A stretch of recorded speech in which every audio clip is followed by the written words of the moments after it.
Hello, and welcome to another episode of Behind the Joke, where I tell you the real deal behind a joke that I wrote. I tell you the real story, what inspired the story, fun facts about the story, you know, stuff like that. This episode, I'm gonna break down the joke about my first tornado warning experience. Being a California girl, living in the South, I actually had my very first tornado warning experience.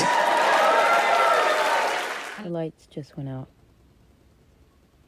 Uh-oh. Okay, they just came back up. Oh,